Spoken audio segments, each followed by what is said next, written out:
दोस्तों, एक पिता अपने बेटे को फ़ोन करके बोलता है, बेटा यहाँ तुम्हारी माँ खो गई है। होता क्या है दोस्तों, एक व्यक्ति गया होता है, कुंभ के मेले में गया होता है स्नान करने। साथ में उसकी पत्नी होती है। पत्नी का हाथ छूट जाता है कहीं पर और पत्नी खो जाती है। पिता अपने बेटे को ये बातें फ़ोन में बता रहा होता है रो रो कर। तो बेटा अपने पिता से कहता है कि पिताजी, आप हिम्मत न हारें, धीरज रखें, अपना ख्याल रखें और जहाँ जहाँ पता किया जा सकता है आप वहाँ पता करने का प्रयास करें। पुलिस वालों से बात करें और लोगों से बात करें। जो बेटा होता है वो दिल्ली में होता है, जो पिता होता है ये प्रयागराज में महाकुंभ में होता है। अब दोस्तों, यहाँ पर होता क्या है कि एक पत्नी खो जाती है। पति पत्नी दोनों दिल्ली से आए होते हैं कुंभ में स्नान करने, और बेटा अपने पिता की बात सुनकर अपने छोटे भाई से प्लस मामा से कहता है कि जल्दी चलो, महाकुंभ चलना है, वहाँ पर अपनी माँ को ढूंढना है। नमस्कार दोस्तों, हमें आपके होस्ट अरविंद पटेल ऑफिशियल और स्वागत करते हैं आज की एक सच्ची स्टोरी में। दोस्तों, एक स्टोरी होती है 17 फरवरी की। एक पति पत्नी होते हैं। पति का नाम होता है अशोक, पत्नी का नाम होता है मीनाक्षी, जो कि दिल्ली के इंद्रपुरी इलाके के रहने वाले होते हैं। पत्नी काफ़ी दिनों से जिद कर रही होती है अपने पति से कि देखो कितनी भीड़ लगी है, सब लोग महाकुंभ जा रहे हैं, आप क्यों नहीं चलते साथ में, हम लोग भी वहाँ नहा आते हैं। तो पहले पति टाल मटोल करता है, बाद में अपनी पत्नी के साथ हंसी खुशी प्रयागराज आ जाता है। वो प्रयागराज वे आते हैं, वहाँ पर महाकुंभ में नहाते हैं। पति पत्नी नहाने जाते हैं, तभी बीच में भीड़ का झुंड आता है और पत्नी का हाथ पति से छूट जाता है। उसी बीच में क्या होता है कि पत्नी खो जाती है और पति परेशान होता है। ये घटना होती 17 तारीख को वे पहुंचते हैं आपके प्रयागराज और 18 तारीख को खो जाते हैं। 18 तारीख को ढूंढता है, पत्नी नहीं मिलती, काफ़ी बेबस, काफ़ी लाचार हो जाता है। अशोक कुमार मीनाक्षी को ढूंढता है। अशोक कुमार जो कि 45 साल का है, मीनाक्षी जो कि 38 साल की है। दोनों हंसी खुशी दिल्ली में रह रहे थे, ऐसी बातें सबसे बताता है। वही अपने बेटे को, आदर्श को फ़ोन करता है दिल्ली में, जो कि इंद्रपुरी इलाके में रहता है। आदर्श जब ये बात सुनता है अपने पिता से, तो अपने छोटे भाई विवेक को आवाज़ देता है, कहता है तैयार हो जाओ, चलना होगा हमको महाकुंभ। वहीं विवेक अपने मामा परेश को भी ये बात बताता है। तो दोनों लड़के अपने मामा परेश के साथ प्रयागराज आते हैं और पहुंचते हैं 22 तारीख को। सबसे पहले ये लोग उतरते हैं आपके जंक्शन। वहाँ पर इनके पास एक तख्ती होती है, प्लस उसमें इनकी माँ की फ़ोटो लगी होती है। जगह जगह ये फ़ोटो दिखाते हैं। सबसे पूछते हैं, भैया क्या आपने इस इंसान को देखा है क्या भैया?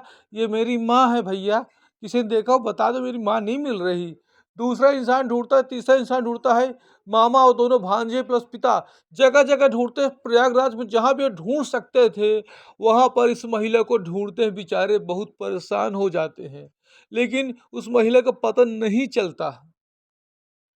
तभी ढूंढते ढूंढते पुलिस के पास जाते हैं और धीरे धीरे ये पहुंच जाते हैं आपके झूंसी थाना पहुंच जाते हैं। वहां पर झूंसी थाने में जैसे ही इनकी माँ की फोटो एक कांस्टेबल देखता है, वो चौंक जाता है कस के। वह कहता है ये फोटो देखी हुई लगती है, आप एक काम करो, आप क्या बोलते हैं, आप वहाँ पर चले जाइए, आपके नया पुल के पास चले जाइए, चुंगी के पास चले जाइए। चुंगी में जो थाना है वहाँ जाइए, शायद वहाँ देखा हुआ लगता है, आप जाइए। तो जैसे बेटा ये बात सुनता है, दोनों बेटे, मामा और जो पिता अशोक, यानी जो महिला लापता है उसका पति, ये लोग चुंगी थाने पहुँचते हैं। जैसे वहाँ पहुँचते हैं तो दरोगा को फोटो दिखाते हैं। एसएचओ उपेंद्र प्रताप सिंह होते हैं, वे फोटो को देखते रह जाते हैं, चौंक जाते हैं। वह कहते हैं कि ये जाना पहचान लगता है, एक शव हमको बरामद हुआ है। ये अपने कांस्टेबल से कहते हैं, हरिनाम एक काम कीजिए, आप इनको पोस्टमार्टम हाउस लेके जाइए, क्योंकि वहां पर एक महिला का शव मिला हुआ है। ये लोग पोस्टमार्टम हाउस जाते हैं, वहां पर शव की शिनाख्त करते हैं। बेटा चौंक जाता है खून से लथपथ लाश देखकर। वो बताता है ये मेरी माँ है। अब पुलिस के दिमाग में कुछ और चल रहा होता है। अगले दिन पुलिस वाले बेटे से पूछते तुम्हारे पिताजी कहाँ हैं? वो बोलता है यहीं पर है। तो पुलिस वाले उसके बेटे से बोलते हैं अपने पिता को हमारे एक लोकेशन पे बुलाओ। पुलिस एक जाल बिछाती है उसके पिता को गिरफ्तार करने के लिए। जैसे अशोक कुमार उस लोकेशन में आता है, तो वहां पर क्या होता है, पुलिस गिरफ्तार कर लेती है। सीसीटीवी कैमरे में पुलिस ने देखा था कि ये लोग एक लॉज में रुके हुए थे, अच्छे खासे गए थे। वो लॉज जो आपका होता है चुंगी के पास में होता है।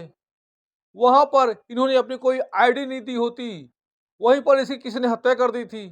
हत्या करते हुए तो किसी का चेहरा सामने नहीं आया था, लेकिन वहां जब चीखे पुकार मची थी, जब कोई टॉयलेट में गए थे एक व्यक्ति तो उसने देखा था शिवनंदन ने कि ये खून से लथपथ लाश पड़ी हुई है और पति लापता है।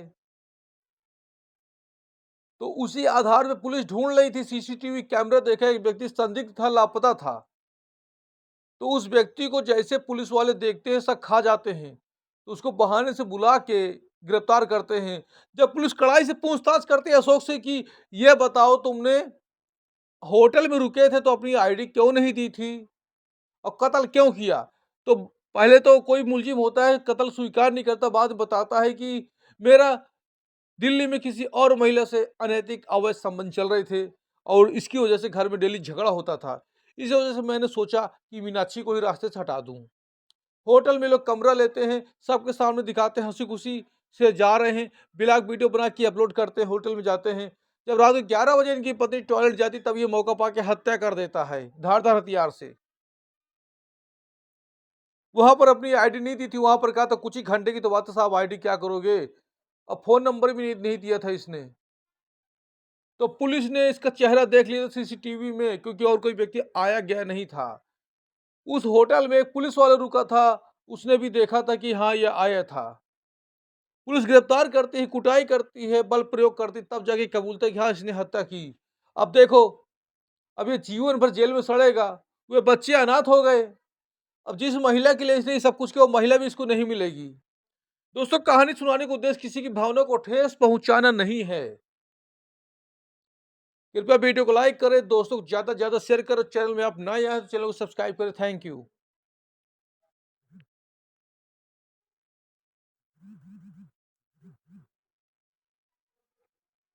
अगर आपको हमारी कहानी अच्छी लगती है तो कृपया YouTube channel Arvind Patel official को सब्सक्राइब करें और बेल आइकन दबाएं। हम हमेशा सच्ची कहानी लेके आते हैं दोस्तों। अब यहाँ पर उस आदमी ने जो किया बहुत गलत किया। जिस महिला के लिए किया वो महिला भी इसको नहीं मिलेगी। अच्छी खासी महिला की जान चली गई। लोग आते हैं कुंभ में अपने पाप धोने से वहीं पर पाप कर दिया और दिखा दिया कि मां लापता हो गई। अरे आप छोड़ देते, इससे अच्छा क्यों किसी के साथ गलत काम किया। और पुलिस को ये झांसे में ले रहा था। अपराधी चाहे जितना होशियार हो, पुलिस से नहीं बच सकता, कोई ना कोई सबूत छोड़ देता है। वही काम अशोक ने किया। यहाँ आदर्श विवेक अनाथ हो गए। परेश को बांधने राखी बांधने वाली बहन नहीं रही, उसकी कलाई सूनी हो गई।